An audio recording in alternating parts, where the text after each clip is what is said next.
நம்ம இந்த பதிவில் பார்க்க போகிறது ஜோதிடம் உருவான முறை. அதாவது ஆதி காலத்துல இருந்து ஜோதிடம் எப்படி எல்லாம் வளர்ச்சி அடைஞ்சு இப்போ என்ன நிலையில இருக்கு அப்படின்றத பார்த்துக்குவோம். எப்படி ஜோதிடம் முன்னேறி இருக்கு அப்படின்றதையும் இந்த இதில் தெளிவாக பார்க்க போறோம். அதாவது ஆதி காலத்துல நம்ம முன்னோர்கள் வாழ்க போகும்போது அவங்க வாழ்விடங்கள்ல இயற்கை சீற்றங்கள்னால அவங்களோட வாழ்வாதாரம் ரொம்ப பாதிக்கப்பட்டது. அப்ப எந்தெந்த காலத்துல நம்ம வாழ்க்கை எப்படி வாழ்றது அப்படின்னு பார்க்கும்போது எப்ப மழை பெய்யும், எப்ப புயல் அடிக்கும், எப்ப குளிரும், இந்த மாதிரி விஷயங்கள்லாம் கண்டுபிடிக்கிறதுக்கு, எப்ப இயற்கை சீற்றங்கள் வருது அப்படின்றத கண்டுபிடிக்கிறதுக்கு அவங்க பார்க்கக்கூடியது வானத்துல இங்கிருந்து பார்க்க போகும்போது எந்தெந்த நட்சத்திரங்கள் எந்தெந்த இடத்துக்கு வரப்போகும்போது இங்க இயற்கை சீற்றங்கள் வருது, இங்க மழை பெய்யுது அப்படின்றத பாக்குறாங்க. அப்ப சந்திரன் இந்த இடத்துக்கு வரப்போகும்போது இந்த மாதிரி மாற்றங்கள் இருக்கு, இந்த இடத்துல ஒரு நட்சத்திரம் இந்த மாதிரி ஒரு வடிவில் இருக்க போகும்போது இந்த மாதிரி ஒரு விஷயங்கள் வருதுன்ட்டு அவங்க கண்ணால பார்த்த ஒரு அனுபவத்தை வச்சு அவங்க முன்னோர்கள் ஒரு பொதுப்படையான பொது விஷயங்களுக்கு ஜோதிடத்தை பயன்படுத்தினாங்க.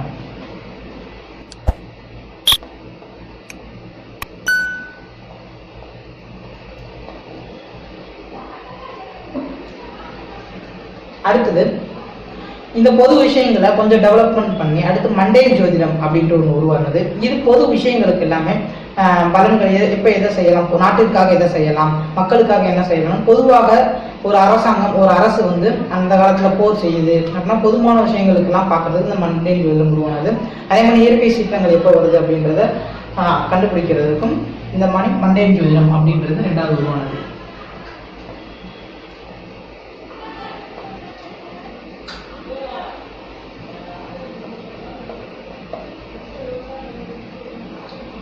அடுத்ததாக கொஞ்சம் டெவலப்மெண்ட் பண்ணி இதை தனி மனிதனுக்கு நம்ம பயன்படுத்தணும், ஒவ்வொரு மனிதனோட வாழ்க்கை எப்படி இருக்குன்றதை பயன்படுத்துறதுக்கு முற்பட்டு அப்ப இந்த பூமியில உயிர் வாழ்றதுக்கு 4 பஞ்சபூதங்களும் 3 ஏக்கங்களும் இருந்தால்தான் உயிர் வாழ முடியும்னு ஏற்கனவே பார்த்துக்கணும்.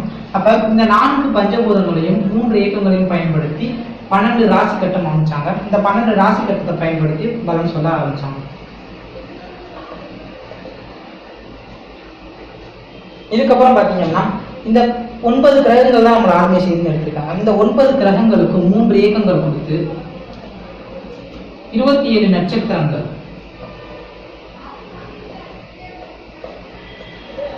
27 நட்சத்திரங்களை பயன்படுத்தி பலன் சொன்னாங்க. இதுல சந்திரன் தான் நம்ம பூமிக்கு ஆற்றல்களை வழங்குறதுனால இந்த சந்திரன் எந்த நட்சத்திரத்துல இருக்காரோ அந்த குணங்கள் தான் அவருக்கு இருக்கும் அப்படின்றத பயன்படுத்தி அந்த சந்திரனை பயன்படுத்தி அவர் ஒருத்தவங்களோட ஜாதகத்தை நிர்ணயிச்சாங்க. இதுல என்ன அப்படின்னா நாளடைவுல பாத்தீங்க அப்படின்னா ஒரு நாள்ல பல குழந்தைகள் பிறக்க ஆரம்பிச்சது. ஒரே இடங்கள்ல ஒரே நாள்ல பல குழந்தைகள் பிறக்க போகும்போது அவங்களுக்கு எப்படி நம்ம மாறுபட்ட பலன்கள் சொல்ல முடியும் அப்படின்னு பார்க்க போகும்போது முடியாது. ஏன்னா எல்லாரும் அன்னைக்கு பிறக்கக்கூடிய எல்லாருமே ஒரே ராசியில தான் பிறந்திருப்பாங்க. கிரகங்கள் எல்லா கட்டங்கள் எல்லாமே ஒரே மாதிரி தான் விழுகும். அப்ப இதை மாறுபடுத்தி காட்டணும் அப்படின்றதுக்காக நம்ம பூமி தன்னைத்தானே சுத்திட்டே இருக்கு, அதே மாதிரி நம்ம சூரியனை சுத்தி வருது. இப்ப தன்னைத்தானே சுத்த போகும்போது சூரிய ஒளி என்ன அப்படின்னா வெவ்வேறு இடங்கள்ல பட்டுட்டே இருக்கு. இதைத்தான் நம்ம லக்னம் அப்படின்றத எடுத்துக்கிறோம். அப்ப 12 ராசி கட்டம் இருக்கு, ஒரு நாளைக்கு 24 மணி நேரம். அப்ப சூரியன் ஒரு கட்டத்தை 2 மணி நேரம் அந்த வெளிச்சம் கடந்து ஒரு நாளைக்கு 24 மணி நேரத்துல 12 ராசி கட்டத்தையும் கடக்குது. அப்போ ஒரு லக்னம் இடைவெளி நேரம் 2 மணி நேரம். அப்ப இந்த லக்னம் அப்படின்றது இந்த இடத்துல துல்லிதமாக பலன் சொல்றதுக்கு, அதாவது 2 மணி நேரத்துக்கு மேல பிறக்கக்கூடிய ஒரு நாளைக்கு பிறக்கக்கூடிய எல்லாத்துக்குமே மாறுபட்ட பலன்களை இந்த டைத்துல சொல்ல முடிஞ்சது. இதுக்கப்புறமேட்டு லக்னத்தை தீர்மானிச்சு அவங்களுக்கு தனியான பலன்கள் சொல்ல ஆரம்பிச்சாங்க. இப்ப 2 மணி நேரத்துக்குள்ளேயே பல குழந்தைகள் ஒரே இடத்துல பிறக்க போகும்போது இப்ப என்ன பண்றதுன்னு யோசிக்கிறாங்க. இந்த இடத்துல என்ன பண்றாங்கன்னா பாதசாரம் அப்படின்றது ஒண்ணு அமைக்கிறாங்க. அதாவது ஒவ்வொரு நட்சத்திரக்கும் 4 பாதங்கள் பிரிச்சு அந்த பாதசாரத்தின் அடிப்படையில பலன் சொல்ல ஆரம்பிச்சாங்க.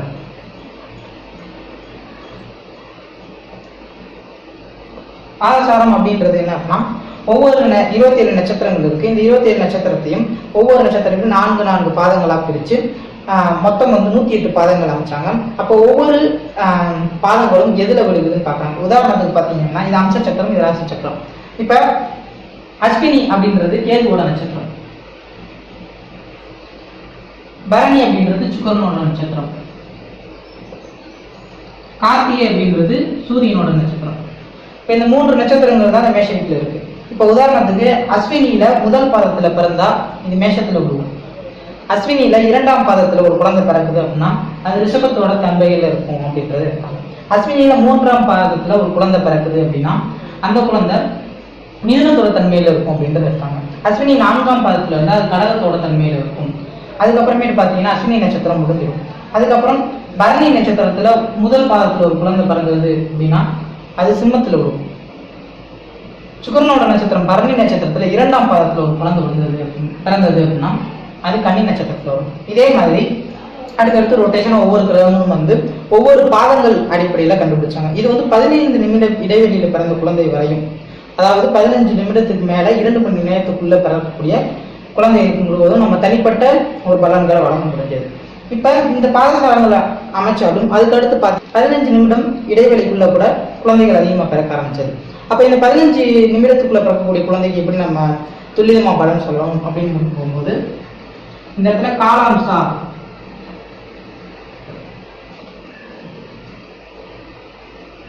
காலாம்சம் சொல்லிட்டு கொண்டு வந்தாங்க. இந்த அம்சத்தை என்ன பண்ணியிருக்காங்கன்னா கால் நட்சத்திரம், அதாவது ஒவ்வொரு இந்த இடத்துல பாத்தீங்க அப்படின்னா அஸ்வினி நட்சத்திரம் அப்படின்ற ஒரு நட்சத்திரத்தை 4 பாதங்களை பிரிச்சாங்க. ஆனா இந்த இடத்துல என்ன பண்றாங்க அப்படின்னா இந்த அஸ்வினி நட்சத்திரத்தை இது கேதுவோட நட்சத்திரம், இது 9 பிரிக்கிறாங்க. அதாவது கேது நட்சத்திரம், கேது உபநட்சத்திரம்னு பிரிக்கிறாங்க. திரும்ப கேது நட்சத்திரம், சுக்கிரன் உபநட்சத்திரம் பிரிக்கிறாங்க. அதுக்கப்புறமேட்டு சூரியன் உபநட்சத்திரம் பிரிக்கிறாங்க. அதுக்கப்புறமேட்டு சந்திரன் உபநட்சத்திரம், அதுக்கப்புறமேட்டு செவ்வாய் உபநட்சத்திரம், அதுக்கப்புறம் ராகு உபநட்சத்திரம், அதுக்கப்புறம் குரு உபநட்சத்திரம், அதுக்கப்புறமேட்டு சனி உபநட்சத்திரம், அதுக்கப்புறம் புதன் உபநட்சத்திரம்.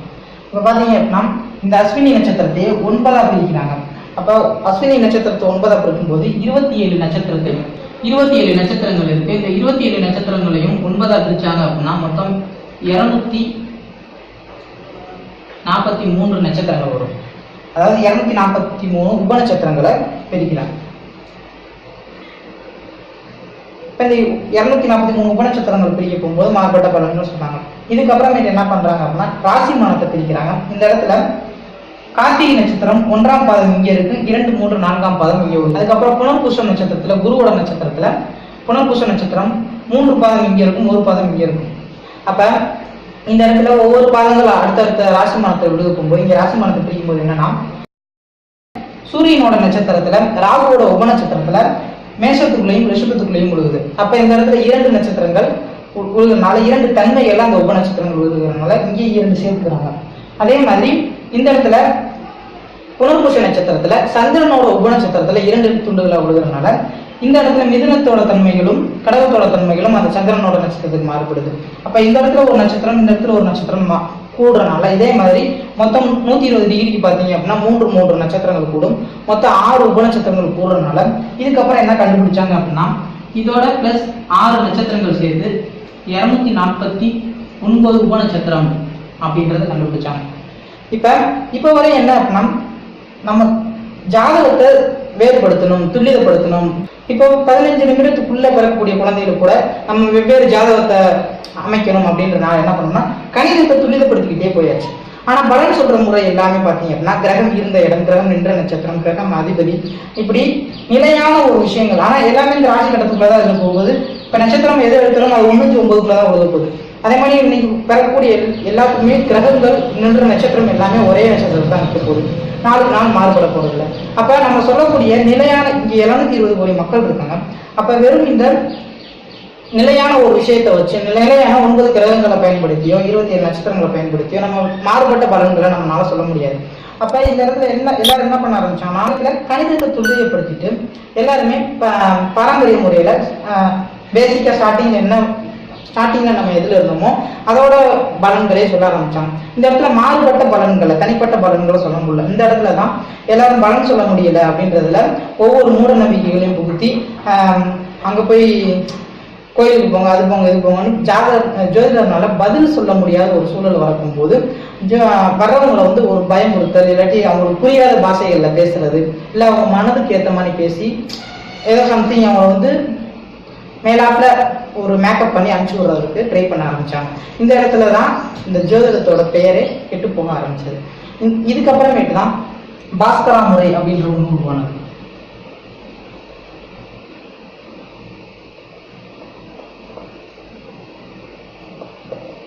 இந்த பாஸ்கரா முறை அப்படின்றது என்ன அப்படின்னா இது பலன் சொல்லும் முறை. அதாவது கணிதத்தை எந்த லெவலுக்கு துரிதப்படுத்தினாங்களோ ஆனா பலன் சொல்றதுக்கு யாரும் முற்படலை. அதாவது பலன் சொல்றதுக்கு புது ஒரு சிஸ்டம் அமைக்க முடியல அவங்களால. ஆனா இந்த இடத்துல பாத்தீங்கன்னா பாஸ்கரா முறை அப்படின்றது இந்த, அதாவது நம்ம முன்னோர்கள் சொல்லுவாங்க விதி ஒண்ணு அப்படின்றது கண்ணுக்கு தெரியாதது, இதை யாராலும் கண்டுபிடிக்க முடியாது சொல்லுவாங்க. நம்ம பாஸ்கரா முறையில என்ன அப்படின்னா இந்த விதியை நம்மளால அறிய முடியும். ஏன்னா நம்ம முன்னோர்கள் என்னன்னா சோலார் சிஸ்டத்துல 9 கிரகங்கள் இருக்கு. இந்த 9 கிரகங்கள் சந்திரனை சலனப்படுத்துது. இந்த சந்திரன் மூலியமா நம்ம பூமிக்கு இங்க மாற்றங்கள் கிடைக்குது அப்படின்றது கிடைச்சாங்க. ஆனா இந்த 9 கிரகங்களும் எங்கிருந்தும் ஆற்றல்கள் வருது அப்படின்றத அவங்க எடுத்தாங்க. ஆனா 27 நட்சத்திரங்கள் இருந்தாலும் அதை நிர்ணயிக்கல, அந்த இதை புள்ளிகள் எல்லாம் நிர்ணயிக்கல. அப்ப எங்கேயோ ஏதோ ஆற்றல்கள் கிடைக்குது, அது மூலியமா இங்க விதி நிர்ணயிக்கப்படுதுன்னு கண்டுபிடிச்சாங்க. இந்த இடத்துல அதாவது பாவ முனைகளை கண்டுபிடிச்சு, இந்த பாவ முனைகள் தான் நம்மளோட விதி, அந்த தான் நம்ம யூனிவர்ஸ். நம்ம யூனிவர்ஸ்ல பாவங்களை 12 பாவங்களை பகுத்து அந்த யூனிவர்ஸ்ல ஒருத்தவங்களோட லக்னம் எந்த புள்ளியில விழுகுது, அவங்களோட பாவம் எந்த புள்ளியில முடியுதுன்ட்டு அவங்க உச்சந்தலையில இருந்து உள்ளம் பாதம் வரை 12 பாவங்களா பிரிச்சு அவங்களுக்கு நடக்கக்கூடிய அவங்க வாங்கி வந்த கொடுப்பனை என்ன அப்படின்றத நம்மளால அறிய முடியும். கொடுப்பனை அப்படின்றது விதியை தான் பாஸ்கரா முறையில கொடுப்பனைன்னு சொல்றோம். இப்ப இந்த கொடுப்பனை அப்படின்றது நீங்க என்ன விதி வாங்கி வந்திருக்கீங்க அப்படின்ற விதியை நம்மளால அறிய முடியும். இந்த இடத்துல பாத்தீங்க அப்படின்னா இரட்டை குழந்தைகளுக்கு கூட நம்ம தனிப்பட்ட ஒரு ஜாதகத்தை அமைக்கிறது மட்டும் இல்லாம அதுக்கு துல்லியமான பலன்களையும் நம்மளால எடுத்து சொல்ல முடியும். ஏன் அப்படின்னா இந்த இடத்துல பாவ முனைகள் அப்படின்றதையும் கண்டுபிடிச்சு அந்த பாவக்காரகங்கள் அப்படின்றதையும் 12 பாவக்காரகங்களை கண்டுபிடிச்சிருக்காங்க. இந்த 12 பாவக்காரகங்கள் ஏற்கனவே இருந்திருந்தாலும் சூத்திரங்கள் பயன்படுத்தி அது முறையான ஒரு லாஜிக்கலான அறிவியல் பூர்வமான ஒரு பாவகாரங்கள் கண்டுபிடிக்கல. இதுல 8 சூத்திரங்களை அடிப்படையா கொண்டு இந்த 8 சூத்திரங்களை கண்டுபிடிச்சு அதன் அடிப்படையில லாஜிக்கலா, அதாவது மூட நம்பிக்கை இல்லாம இங்க ஒரு பாவகாரம் வந்திருக்குன்னா அதுக்கு எந்த ஒரு காரணமும் இல்லாம இஷ்டத்துக்கு இப்பெல்லாம் நடந்திருக்குன்னு எடுத்து வைக்கல. எல்லாமே ஒரு சூத்திரத்தை பயன்படுத்தி அடுத்தடுத்து வளர்ச்சியின் படிதான் இந்த பாவகாரங்கள் கண்டுபிடிச்சிருக்காங்க. அப்ப இந்த பாவகாரங்கள் பயன்படுத்தும் போது மாறுபட்ட பல்வகையான பலன்களை துரிதமானம்னால சொல்ல முடியும். ஒவ்வொரு மனிதனும் பார்த்தீங்கன்னா வெவ்வேறு ஆக்டிவிட்டிஸ் ஒவ்வொரு கேரக்டர்ல தான் இருப்பாங்க. அப்ப அவங்களோட கேரக்டர் நம்ம தீர்மானிக்கணும், பலன் சொல்லணும் அப்படின்னா அந்த இடத்துல பாவக்காரங்கள் தான் செயல்படும். கிரகக்காரங்கள் அப்படின்றது ஒரு பொருளையோ ஒரு அதாவது ஒரு பொருளையோ இல்ல ஒரு நபரையோ ஒரு பெயரையோ குறிக்கும். ஆனா இங்க பாவகாரம்ன்றது நிகழ்வுகளை குறிக்கும். நம்ம நிகழ்வுகளெல்லாம் தாண்டி போகும்போது தான் அந்த இடத்துல ஒரு பொருளோ ஒரு வெற்றியோ ஏதோ கிடைக்குது. அப்ப பாவகாரங்களும் கிரகக்காரங்களும் இணைந்துதான் ஒரு சம்பவத்தை நடத்த முடியும். அதுல பாவகாரங்கள் இல்லாம கிரககாரங்களை பயன்படுத்த போகும்போது அந்த இடத்துல நம்ம துல்லியத்தை நோக்கி ஒரு விஷயத்த நம்ம ஃபுல்லா சொல்ல முடியாது. அப்ப இந்த கடைசியா பாஸ்கரா முறை அப்படின்றது பலம் சொல்லும் முறையா இந்த காலகட்டத்தில் இப்ப நிக்குது. இதுல என்ன ஒரு கொடுப்பனை அப்படின்னா இந்த இவ்வளவு பெரிய ஒரு மேட்டரை கண்டுபிடிச்ச ஒரு ஜென்ரேஷன்ல நம்ம இருக்கோம் அப்படின்றத நம்ம பெருமையா சொல்லிக்கலாம். ஏன் அப்படின்னா இந்த ஜோதிட முறையில ஒரு பலன் சொல்லும் முறையை கண்டுபிடிச்ச ஒரு நபர் நம்ம வாழும் காலத்துல நம்ம கூட இருக்காரு அப்படின்றதே நமக்கு ஒரு பெருமையான விஷயம். அந்த காலகட்டத்தில் நம்ம பிறந்திருக்கோம் அப்படின்றதே ஒரு பெரிய கொடுப்பனை தான். சரி, இப்ப இந்த பாஸ்கர முறையை தாண்டி அடுத்த சிஸ்டம் கண்டுபிடிக்கிறதுக்கு முயற்சி பண்ணிட்டு இருக்காங்க. ஃபர்ஸ்ட் நம்ம இயற்கையோட ஒத்துதான் போய் ஆகணும். ஏன் அப்படின்னா இப்ப உபநட்சத்திரத்தை வச்சு விதி அப்படின்றத நம்ம நிர்ணயிச்சிடறோம். ஆனா இப்ப அந்தரத்தை வச்சு உபநட்சத்திரத்துக்கு போய் அந்தரம் இருக்கு அப்படின்னு சொல்லிட்டு அந்தரத்துக்கு போறாங்க. அந்தரத்துக்கு பயன்படுத்திட்டு தான் உபநட்சத்திரமே சிறந்ததுன்னு சொல்லிட்டு இந்த பாஸ்கர முறையில தீர்மானிக்கப்பட்டிருக்கு. ஏன் அப்படின்னா இப்ப ஒரு நிமிடத்திற்கு இடைவெளியான குழந்தைகளுக்கு கூட மாறுபட்ட பலன்களை நம்மளால சொல்ல முடியுது. கணிதம் பகுத்து பலன்களை சொல்ல முடியுது. இப்ப இவங்க உபநட்சத்திரம் போகும்போது 15 செகண்ட்லயே பாவமுனைகள் எல்லாமே மாற ஆரம்பிச்சிடும். உபநட்சத்திரங்கள் எல்லாமே 15 செகண்ட்லேயே மாற ஆரம்பிச்சிடும். இப்ப கணித முறைகள் யாருமே பிறந்த டயத்தை செகண்ட்ஸ் கணக்குல கொண்டு வர்றது இல்லை, நிமிட கணக்குல தான் கொண்டு வராங்க. இப்போ 32 செகண்ட்ஸ்ல 32 நிமிடத்துல பிறந்தாங்க, 33 நிமிடத்துல தான் சொல்றாங்க. 32 நிமிடம் 27 செகண்ட்ல பிறந்திருக்காங்க. யாரும் கொண்டு வர டெக்னாலஜி அப்படின்னு வளரல. அதே மாதிரி சாஃப்ட்வேர்ஸுக்கும் ஆதி காலத்துல பாத்தீங்கன்னா இந்த மாதிரி கம்ப்யூட்டர்ஸ் இவ்வளவு நாலேஜ் இவ்வளவு டெக்னாலஜி கிடையாது. இப்ப எவ்வளவு டெக்னாலஜி வளர்ந்துருக்கு. இதே மாதிரி பன்மடங்கு டெக்னாலஜி வளர போகும்போது ஒரே 15 செகண்டுக்குள்ளே நிறைய குழந்தைகள் பிறக்க போகும்போது ஒரே இடத்துல 15 செகண்டுக்குள்ளே பல குழந்தைகள் பிறக்க போகும்போது நம்ம அந்த இடத்துக்கு போகணும். பல காலங்கள் இருக்கு. அந்த டெக்னாலஜி வளர்றதுக்கெல்லாம் இன்னும் ஜென்ரேஷன் மாற வேண்டியது இருக்கும். அதனால இந்த ஜென்ரேஷனுக்கு போயிட்டு நம்ம அந்த இடத்த போய் எடுத்து பலன் சொல்றது அது சாத்தியமற்றது. அந்த இடத்துக்கு போனா பலன் சொல்ல முடியாத ஒரு சூழல் தான். ஏன்னா இங்க உபநட்சத்திரத்துக்கு ஒரு சிஸ்டம் பலன் கூறும் முறையை வடிவமைச்சாச்சு. அந்த இடத்தை பயன்படுத்தி பலன் சொல்றாங்கன்னா அதற்கு சிஸ்டமேட்டிக் உருவாக்கணும், அதுக்கு சூத்திரங்கள் உருவாக்கணும். அது எல்லாமே இருந்தாதான் அதை அந்த இதோட நம்ம ஒப்பீனியன் பண்ணி சொல்ல முடியும். உபநட்சத்திரத்தை எடுத்து அந்தரத்தை எடுத்து உபநட்சத்திரத்துக்கு போய் நம்ம பயன்படுத்தி பலன் சொன்னோம்னா அது தவறாதான் இருக்கும். அதுக்கு நம்ம ஒழுங்கான இந்த பாஸ்கர முறையே சீர்குலைக்காம ஒரு ஒழுங்கியல் முறையோட இந்த பாஸ்கர முறையை நம்ம பயன்படுத்தலாம். காலகட்டத்தில் வந்திருக்கு அப்படின்றத நம்ம ஜென்ரலாக தான் பார்த்துருக்கோம்.